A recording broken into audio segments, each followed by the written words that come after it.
Hey folks, it's Rio 855, and today I want to discuss, or it's another relevant series, and today I want to discuss Stop the Violence movement and the song Self Destruction. Yes, relevant after 30 years, and Self Destruction was a turning point in hip hop where they started being not more than hip hop artists. They started to be activists.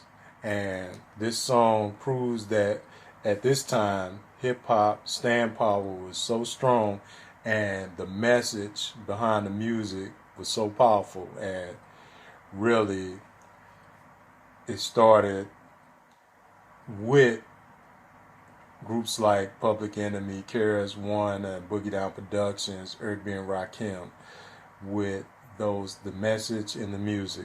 And this was a powerful statement with self-destruction.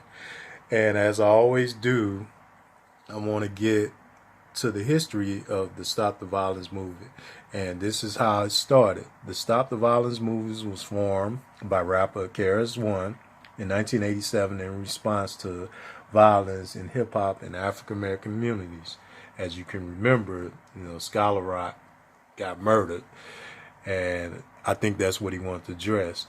Okay, after a young fan was killed at a 1987 Boogie Down production and Public Enemy show, KRS One formed the Stop the Violence movement in hopes to encourage the hip hop community to end violence being committed amongst themselves.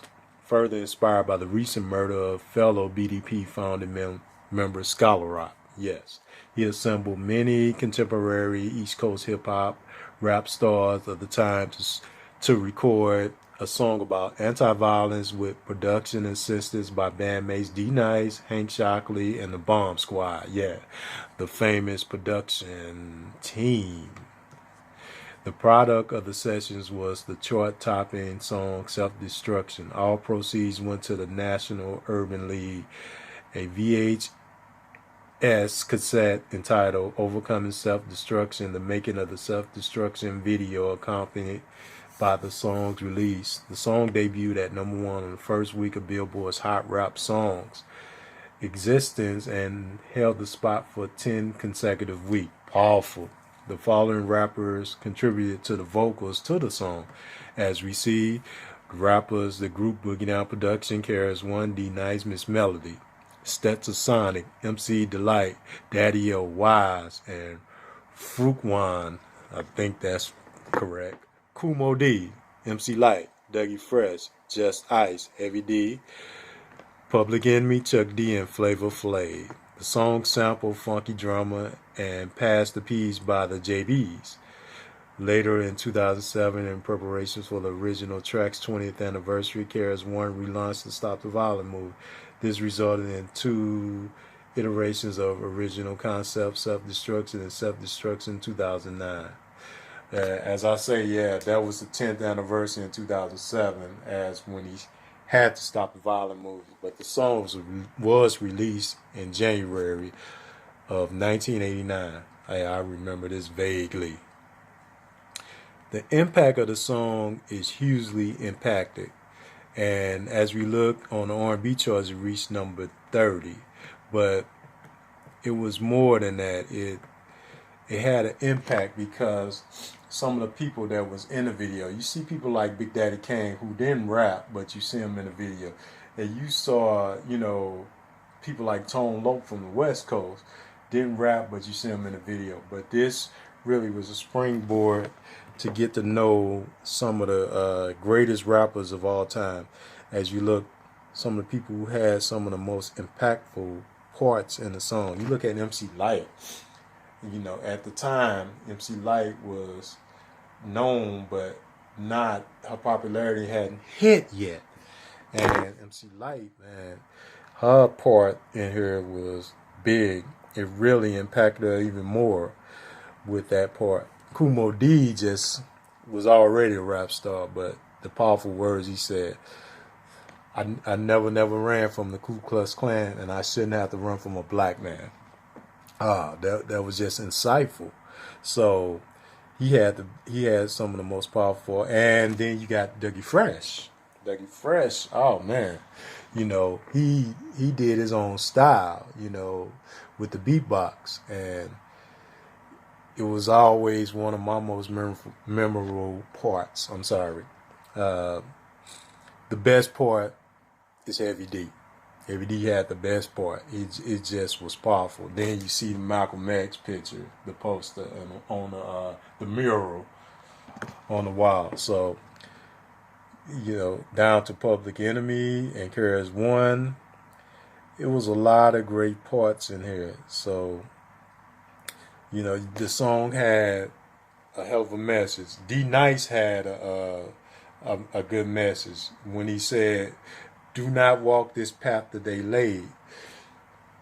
We today are starting to see things that it's a turning point in life, and we're starting to see a lot of things that's shifting with technology and things that we are starting to uncover with history and the truth, because it's been a lot of lies told to us by society and the so-called scientists of the world, or the so-called people that discovered something of the New Ages, or as KRS once said, when Europe becoming out of this darkness, Europe started coming out of this darkness, and you must learn.